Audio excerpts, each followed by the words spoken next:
Hello students, my name is Karan Singh और आपका मेरे इस YouTube channel study with Karan 29 में स्वागत है। आज हम लोग पढ़ेंगे टाइप ऑफ नंबर्स। नंबर हमारे 7 प्रकार के होते हैं। पहला जो हमारा होता है वो होता है नेचुरल नंबर।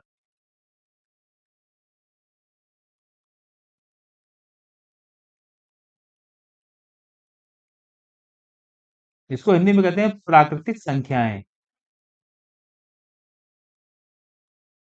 प्राकृतिक संख्याएं, ठीक है। इसका एग्जांपल ले रहा हूं मैं। n बराबर n मान लिया, 1 2 3 4 5 6 7 8 9 10 11 12 और ऐसे 3 डॉट दे दिए हमने, ठीक है। ये हमारे नेचुरल नंबर होते हैं जो 1 से अनंत तक जाते हैं, ये हमारे नेचुरल नंबर है। अब अगला पार्ट देखते हैं। अगला पार्ट है हमारा होल नंबर। होल नंबर्स को हिंदी में कहते हैं पूर्ण संख्याएं।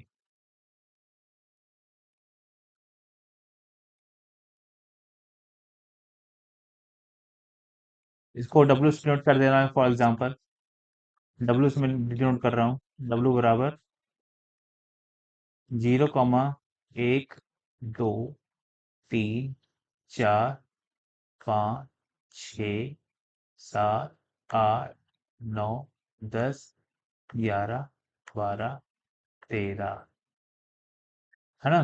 देखिए पूर्ण संख्याएं से मतलब ये नाम दिया गया है। हुआ ये प्राकृतिक संख्या जो हमारी होती है, ये सब की सब प्लस में होती है, सबकी सब पॉजिटिव होती है, एक से अनंत तक जाती हैं। ये पूरी पूरी पूरी संख्याएं होती है, मतलब कि इनके हर जो होता है एक होता है। होल नंबर का भी हर एक होता है, ठीक है। बात ये कि होल नंबर से कहा गया क्योंकि जब हमने कहा कि इसमें एक से अनंत तक जा रहा है पर इसमें जीरो शामिल नहीं किया गया है, तो इस सीरीज में, इस प्रणाली में जीरो शामिल कर लिया गया, इसलिए इसको नाम दिया गया पूर्ण संख्या। अब हमारी संख्या पूर्ण हो गई है, जीरो भी शामिल है, पूर्ण हो गई है, जीरो से अनंत तक जा रही है। इसको आप शॉर्ट में ऐसे समझ सकते हैं कि डब्ल्यू बराबर 0 n, ठीक है। अभी मैंने जैसे कहा कि सब बटे में एक है, तो यहाँ भी आगे समझाऊंगा जीरो भी एक परिमेय संख्या होती है, मतलब कि जीरो भी हमारा होल नंबर भी है, परिमेय संख्या भी है। मैं आगे इसको मैशअप कर भी बताऊंगा, इसलिए आप वीडियो के अंत तक बने रहिएगा, ठीक है। अभी आप इतना इसको भी समझिए और वीडियो देखते जाइए। तीसरा जो नंबर होता है हमारा वो होता है रेशनल नंबर।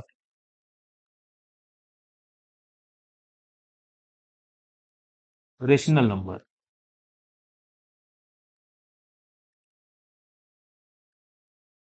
इसको बोलते हैं परिमेय संख्याएं। परिमेय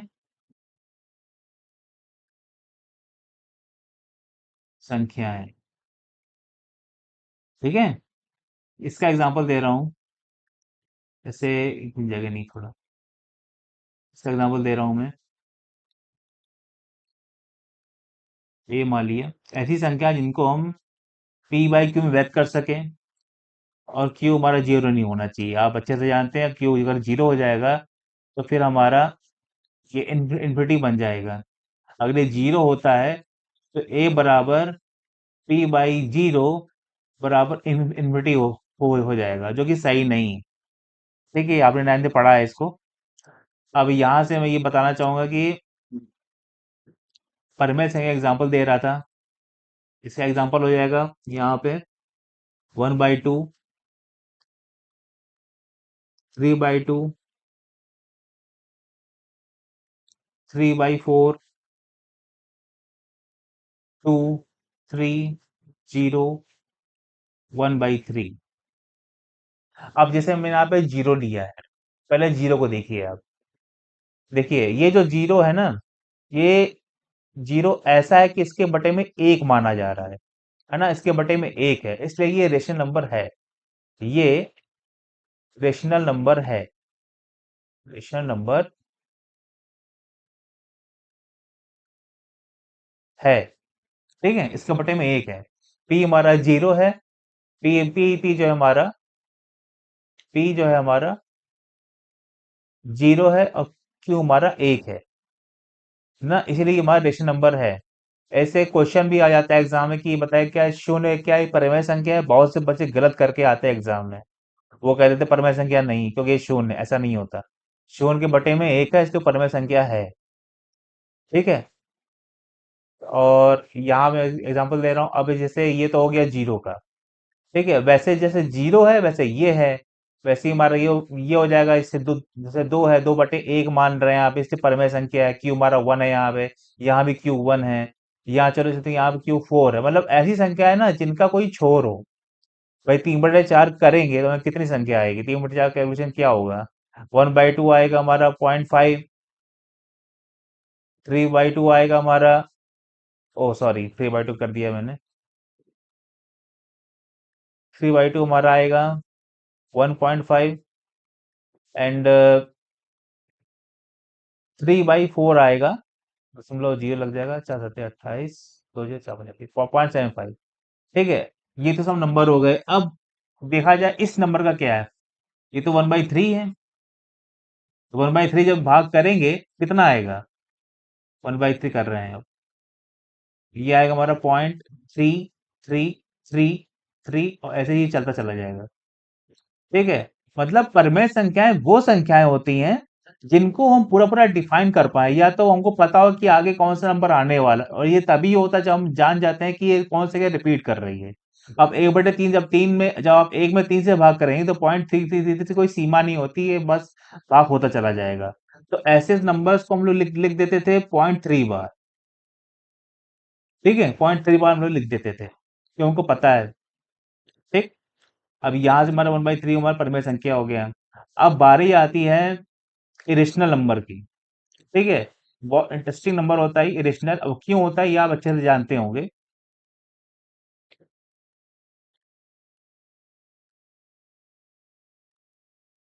3 नवंबर।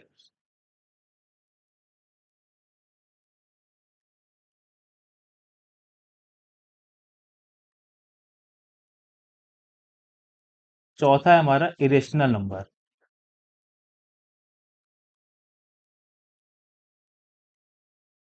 इरेशनल नंबर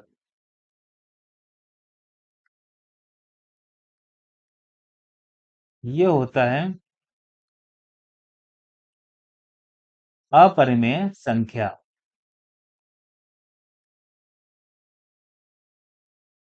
बहुत से बच्चे जानते भी होंगे इरेशनल नंबर किसको बोलते हैं। इसकी परिभाषा एकदम सिंपल है कि ऐसे नंबर, जैसे हम कह रहे हैं कि बी बराबर में नाम दे दिया हमने। बी बराबर हमारा है, जैसे P/Q में डिफाइन ना कर पाए तो P/Q हमारा कितना होगा? इम्पॉसिबल होगा। इम्पॉसिबल हिंदी में कहेंगे असंभव। ठीक है। ऐसी संख्या जिनको हम P/Q व्यक्त नहीं कर सकते, वो हमारे इरेशनल नंबर होते हैं। इसका एग्जांपल मैं दे रहा हूं आपको। b बराबर, जिसे मान लिया मैंने, √2, √3, पाई और e। हाँ, ये जो e नंबर लिया है इसका मान होता है e बराबर 2.78। है ना। इसका भी कोई छोर नहीं है, ये नंबर आप आगे पढ़ेंगे जब आप बीटेक करेंगे। एज मैंने हिंट दे दिया है आपको, क्योंकि बीटेक भी आप ऐड रहिएगा।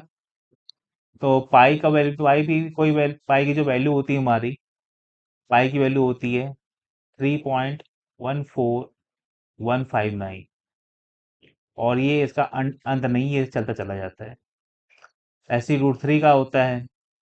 √3 हमारा होता है 1.732। इसका भी कोई छोर नहीं है, ये पीछे चलते चल चला जाता है। √2 हमारा होता है 1.414। इसका भी कोई छोर नहीं है। मतलब कि मान लेते चलो √2 को हम अगर P/Q व्यक्त करें तो कैसे व्यक्त करेंगे? आप खुद सोचिए कि 1.414 में लिख दे रहा हूँ यहाँ पे, और उसका कोई छोर ही नहीं है। जब आप जानते ही नहीं है इसका कोई छोर, जैसे मान लेते जैसे आपको लिखना है 2.5, तो 2.5 आप कैसे कैसे लिख सकते हैं? 2.5, है ना। 2.5 लिख रहे हैं तो आप नीचे एक एक लगाएंगे, और जितने अंक बाद दशमलव होगा उतने आप जीरो लगाएंगे, यही तो करोगे ना। तो जीरो यहाँ लगाएंगे, यहाँ पॉइंट हट जाएगा। अब मान लेते हैं यहाँ पे हमारा एक और 5 था, तो एक और जीरो लग जाएगा। यहाँ 6 था, एक और जीरो लग जाएगा। लेकिन यहाँ पे क्या है, इसका कोई छोर ही नहीं है, तो एक क्या है, हम कितने जीरो लगाएंगे? इसीलिए ये अपरिमेय संख्या है, जिसको पी बाय क्यू में व्यक्त नहीं कर सकते। ठीक है। अब जैसे कुछ सवालों में आपको दे दे देता है, अब आप थोड़ा कंफ्यूज हो रहे होंगे कि अगर पाई अपरिमेय संख्या है, तो क्या 22/7 परिमेय संख्या है कि वो भी अपरिमेय संख्या है? यहाँ पे क्या है, सिंपल सी बात है। इस एग्जाम्पल को देखिए आप, इसको देखिए, ये जो मैंने दिया है। अब जैसे आप सिर्फ 22/7 की बात कर रहे हैं ना, तो उसको परिमेय संख्या मान लिया जाएगा। अगर पाई बराबर दे रखा है 22/7 या 3.14, है ना? अगर आप 22 में 7 से भाग करते हैं तो क्या आएगा? 7 बटे, ये 22 में 7 से भाग कर रहे हैं, ये कितनी बार जाएगा? ये जाएगा 3 बार। ये बन जाएगा 21, दो में से गया 1.0, और 7 एकम 7 हो जाएगा। 7, 10 में 7 गए 3, तो जीरो लग जाएगा। ये लगेगा 4, 7 चौक 28, 2 आ जाएगा, फिर जीरो लग जाएगा, फिर 7 में 14 हो जाएगा। तो 3.114 आया ये। तो यही हमारा, अगर सिर्फ इतना दे रखा है, ऐसे कुछ क्वेश्चन में लोग दे देते हैं, जैसे बेलन का आयतन निकालो, जैसे रेडियस हमारी दे रखी है 3 सेंटीमीटर, और हाइट दे रखी है 20 सेंटीमीटर, तो बेलन का आयतन कितना होगा? वॉल्यूम बराबर पाई r² h। यहाँ हमारा आंसर निकल कर आएगा, आर का वर्ग करेंगे तो 9 हो जाएगा। 9 × 18, 180 सेंटीमीटर, 180 पाई सेंटीमीटर क्यूब। और अगर मान लो कुछ सवालों में लोग पाई की वैल्यू दे दे देते हैं, ऐसे हमारा 3.14 दे दिया या 22/7 दे दिया, तो ऐसे हम लोग आंसर निकालते हैं। तो अगर सिर्फ इतनी की बात हो रही है, सिर्फ इतने की बात हो रही है, तो ये हमारा परिमेय संख्या है। लेकिन अगर इसकी बात कर रहे हैं, इसकी, इस नंबर की, तो ये परिमेय संख्या नहीं है, इसका कोई छोर ही नहीं है। 22/7 ही एक परिमेय संख्या है। लेकिन ये अगर ऐसे नंबर दे दें 5/3.4, बस इसको परिमेय संख्या बनाओ, तो ये इम्पॉसिबल होगा। ठीक है। तो ये ऐसा कैलकुलेशन के लिए 22/7 निकाला गया है, कि 22/7 कर लेते हैं, हमारा आंसर से मतलब है। तो ये हमारा परिमेय संख्या है, बट ये अपरिमेय संख्या है। ये अपरिमेय संख्या है। ठीक है। ये आपको कंफ्यूजन मैंने जो दूर किया है, इसको ध्यान में रखिएगा, ये बहुत इंपॉर्टेंट चीज है। तो ये हमारा हो गया इरेशनल नंबर। ठीक। अब बारी आती है, कौन सा नंबर था ये? चौथा। अब बारी आती है हमारा पांचवें नंबर की। पांचवें नंबर बहुत ही सिंपल है। पांचवें नंबर हमारा है इंटीजर। एक मिनट।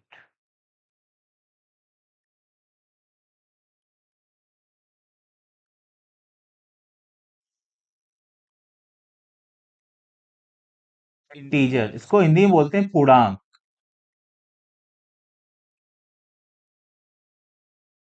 इंटीजर का जो एग्जांपल है हमारा ऐसा रहता है, मान लीजिए हमने उसको सी कह दिया।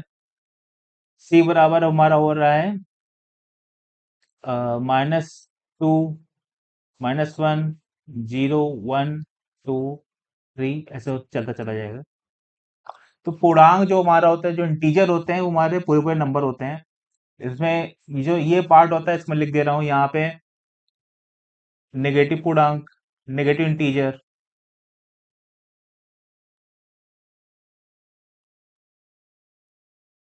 -3, -2, -1, -5, -4।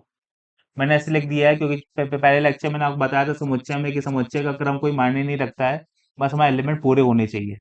तो मैंने ऐसे ही मैं इसको कर रहा हूँ, क्योंकि जब मैं आगे पढ़ाऊंगा आपको 11th में, तो इसकी जरूरत पड़ेगी, तभी आप समझ पाएंगे कि ये आपकी ये कौन सा नंबर है, तो उस हिसाब से आप दिमाग लगा पाएंगे। तो यहाँ ये -3, -2, -1, -4, ये सब नेगेटिव इंटीजर है। और पॉजिटिव इंटीजर देख लीजिए, बिल्कुल सिंपल है, आप समझ भी गए होंगे क्या होने वाला है। पॉजिटिव इंटीजर हमारे यही हो जाएंगे, 1, 2, 3, 4, ऐसे चलता चलता चला जाएगा। और ये हमारा जीरो इंटीजर, जीरो इंटीजर हमारा जो होता है, एक सेकेंड,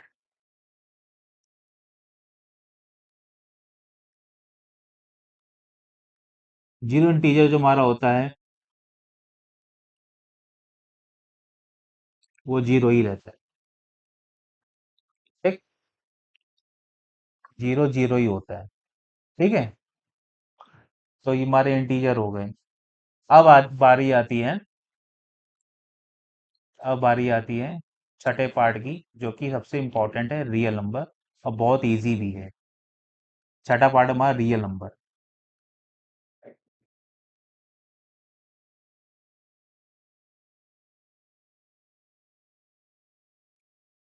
रियल नंबर इसको बोलते हैं वास्तविक संख्याएं। वास्तविक संख्याएं। ठीक है। इसका जो एग्जांपल है बहुत सिंपल है। इसको मैं डी से डिनोट कर रहा हूँ। डी बराबर इसे मान रहा हूँ मैं यहाँ पे। चलो मैं आर से उसको डिनोट कर रहा हूँ, आर से।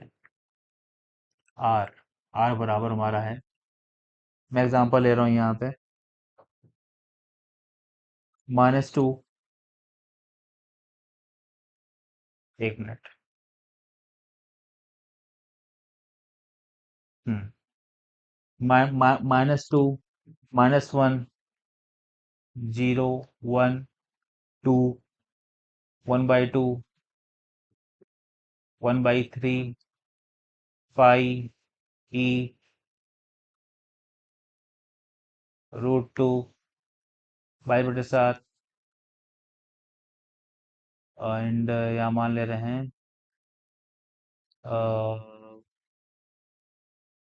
4/3।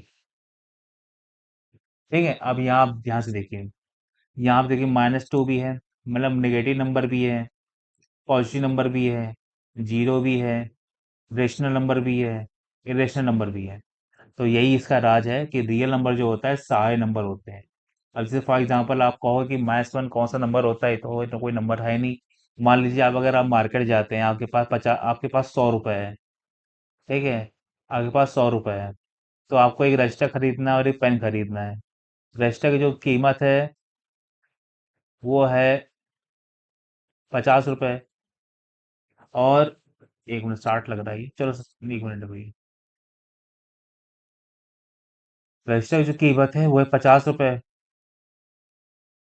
ठीक है। और पेन जो है आपका वो है 10 रुपए का। तो जब आप 100 रुपए इसको दोगे तो आपको वो कितने रुपए देगा? भाई वो 100 में से आपके 60 रुपए काट लेगा और आपको दे देगा कितना? 40 रुपए। तो ये भी रियल नंबर हुआ ना। उसने माना, तो रियल नंबर हुआ आपके लिए कि हाँ मेरे इतने नंबर कम हो गए, मतलब कहने का मतलब कि उसने आपके 100 रुपए लिए और 60 रुपए काट के वो 40 रुपए दे दिए। तो इसी वजह से ये नेगेटिव भी आ जाएगा। अभी मैं इसको मैशअप भी करूंगा। ठीक है। अभी आप देखते जाइए, अब बहुत सिंपल है। सिंपल तो शुरू से है। तो माइनस में नेगेटिव भी है, जीरो भी है, पॉजिटिव भी है, रेशनल भी है, इरेशनल भी है। तो ये हमारे रियल नंबर होते हैं जिनका कोई अस्तित्व है। पाई में आंसर भी आते हैं। जैसे मान लीजिए अगर आपका कोई बेलन का आयतन निकालने से ऊपर मैं एग्जांपल दिया था, तो एग्जांपल में आया था, मैं एक मिनट देख के बताता हूँ आपको। 180 पाई आया था, है ना। तो 180 पाई, मान लीजिए आपको पाई की वैल्यू नहीं देनी है, आप चाहते हो मैं इसको ऐसे ही लिखूं, तो ये हमारा 180 पाई आ गया सेंटीमीटर क्यूब। ठीक है। सेंटीमीटर क्यूब आ जाएगा, 185 सेंटीमीटर क्यूब। तो यहाँ से ये पाई जो आ रहा है यहाँ पे पाई। अब पाई क्यों आ रहा है? पाई माने कि ए रियल वैल्यू, तभी तो हमने इसको लिखा है। भैया मेरा आंसर क्या है? मेरा आंसर 185 सेंटीमीटर क्यूब आया है। तो पाई हमारी वास्तविक संख्या है, तो हमारा इतना आंसर आया है। कभी कभी जैसे हम क्वाड्रेटिक क्वेश्चन सॉल्व करते हैं, जैसे मान लीजिए x² - 4 है बराबर 0 लिखते हैं, तो x बराबर एक हमारा +2 आता है, एक -2 आता है। तो ये भी हमारा रियल नंबर है ना। और इसे हमारा पाई इरेशनल नंबर, मतलब कि ऐसे नंबर जिनका अस्तित्व है असलियत में मैथमेटिक्स में। ऐसे नंबर जिनका अस्तित्व है गणित में, मतलब कि मैं हिंदी बोल रहा अभी, गणित में। ऐसे नंबर जिनका अस्तित्व है मैथमेटिक्स में, जैसे पाई है, ई है, √2। अभी ई आप पढ़ेंगे, ये बेटे की चीज है। ठीक है। जैसे पाई है, ई है, 1/2 है, 1/3 है, 22/7, ये सब सारे नंबर जो मैं दिए हैं, ये सब बहुत बढ़िया एग्जाम्पल है। ठीक है। तो ये हमारा हो गया रियल नंबर। रियल नंबर सारे नंबर होते हैं। अब लास्ट आता है हमारा इमेजरी नंबर। इमेजिनरी नंबर सबसे अलग नंबर होता है, ये अपने आप में मस्त है। सातवां है।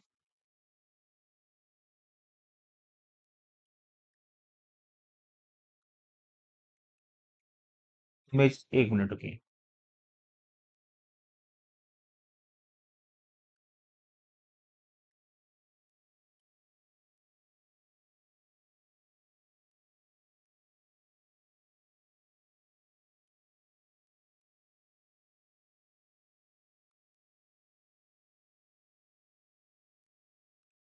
इमेजिनरी नंबर,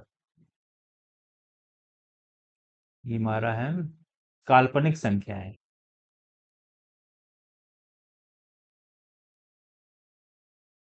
काल्पनिक संख्या है, और इसको डिनोट किया जाता है आई से। एक सेकेंड। इसको डिनोट किया किया जाता है आई से। आई, इसको मैं डी कह दे रहा हूँ, या इसको आई कह देते हैं, डी। डी इसको छोड़ देते हैं इसको, एक मिनट।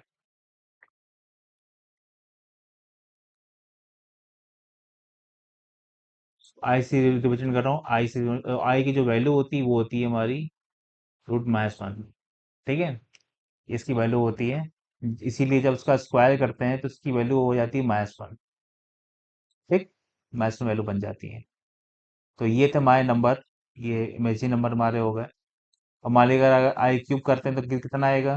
बहुत सिंपल है, आई² इंटू आई कर देंगे, ये हो जाएगा -1 इंटू आई। आई क्यूब की वैल्यू आ जाएगी हमारी -i। ठीक है, ये तो कैलकुलेशन है। तो ये थे हमारे नंबर। ठीक है, तो सबसे पहले आपने सीखा नेचुरल नंबर किसे कहते हैं, जो एक से स्टार्ट होते हैं। होल नंबर कहते हैं जो जीरो से स्टार्ट होते हैं, एक से, इसलिए मैं 0,n लिख दिया था यहाँ पे। रेशनल नंबर जो होते हैं हमारे पी बाई क्यू व्यक्त कर सकें। ठीक है, इरेशनल नंबर वो होते हैं जो कि पी बाई क्यू व्यक्त ना कर सके, इसमें इम्पॉसिबल होता है इनको व्यक्त करना, असंभव है। लेकिन अगर सेपरेट वैल्यू दे दी गई है कि अलग से इतने का निकालो, तो ये हमारे रेशनल नंबर बन जाते हैं। ठीक, और ये हमारे इंटीजर जो होते हैं, पूर्णांक जिसको बोलते हैं हिंदी में, तो -2 -3 जीरो है, 1 2 3 है। अब ये मान निगेटिव इंटीजर हो गया, पॉजिटिव इंटीजर और जी जीरो हो गया। रियल नंबर सब रियल होता है, बस इमेजरी नहीं होता है। और इमेजरी सिर्फ इमेजनरी होता है, काल्पनिक सिर्फ काल्पनिक संख्या होती है, उसका कोई मतलब नहीं होता। काल्पनिक संख्या को कभी भी मतलब कि इसको सबसे हट के माना गया है, ये इमेजनरी नंबर है। ठीक है, इस सारे नंबर से हट के है, ये चीज है। ठीक है, ये हमारा आकाश का है, इसको जो मैंने बताया है आपको, ये हमारा इमेजनरी नंबर है।